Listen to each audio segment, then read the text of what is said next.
انا عندي سؤال يا دكتور، الهيروغليفيه دي اللي اكتشفها تشامبليون ولا في العصور الوسطى فعلا؟ لا هو طبعا الكتابه الهيروغليفيه هي مشتقه من اللغه المصريه القديمه. حلو. حاول بعد كشف حجر رشيد ناس كتير جدا تفك الرموز، وحصل فيه محاولات كتيره جدا انتهت بشامبليون. ليه؟ الحجر مكتوب باللغه اليونانيه، وبالتالي قدر يعرف ان ده متكرر في اللغه المصريه القديمه من خلال الحروف. يعني مثلا يعني هو ما خمنهاش، هو دارس يوناني كويس جدا.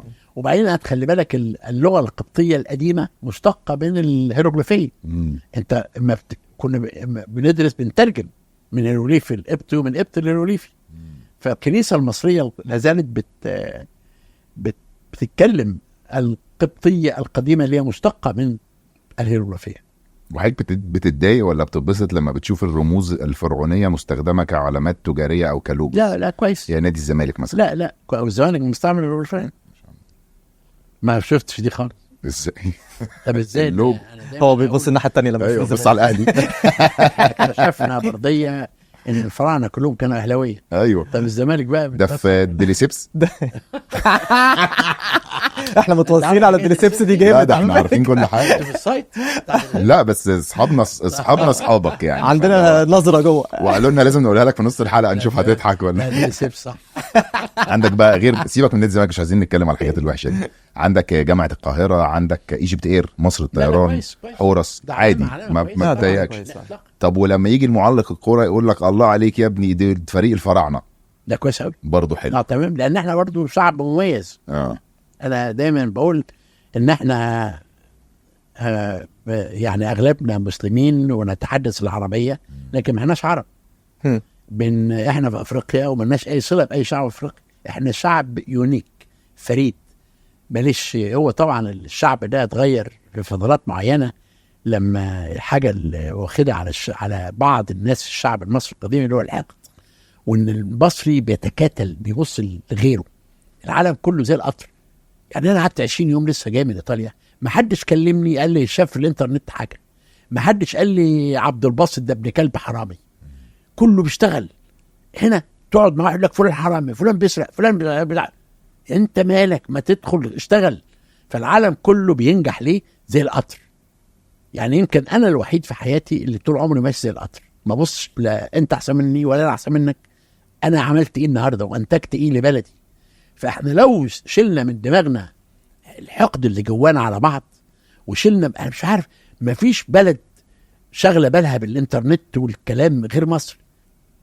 والله 20 يوم ما حد جاب لي سيره الانترنت. لا، لسه الاسبوع الجاي اللي في الجاي. فحتى استغرب، طب احنا ليه في مصر شاغلين نفسنا ببعض ونقعد نشتم في بعض ونشتم من خلال الانترنت ونحط كلام ما حصلش وكلام حصل؟ ايه ده؟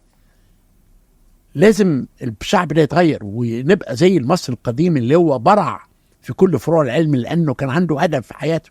احنا لازم نساعد البلد ونساعد الدولة ان احنا نشتغل.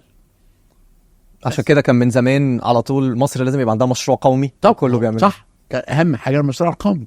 اول مرة احس ان لو قلنا يا جماعة محتاجين نرجع لورا، هي دي الكلمة الصحيحة.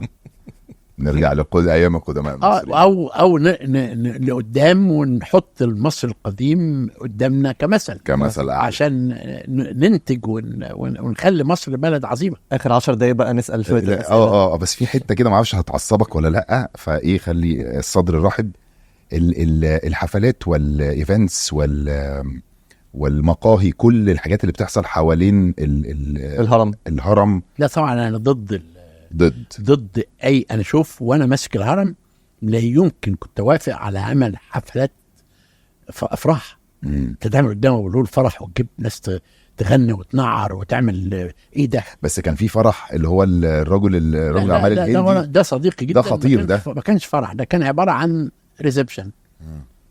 وانا قلت له ما فيش لا زمر ولا ضمر ولا بتاع. بس مش قصدي ان الراجل ده لما جه عمل فرحه العالم كله اتفرج. ايوه انا معاك، فكانت حلوه. هو ما عملش فرح يعني هو عمل ريسبشن واعلن انه هيتجوز قدام العرب. يعني هو صديقي انا اللي جبته. يعني بيبقى في قوانين معينه مثلا هو لازم يمشي حواليها، بيبقى جواها في زي ريستريكشنز معينه بالنسبه للخواجه ده مثلا لا او اي ريسبشن بس ده وقف هو خطيبته وانا جوزتهم. قلت لهم انا اعلن يزوج فعدد ناس قليله. وكنا 150 واحد.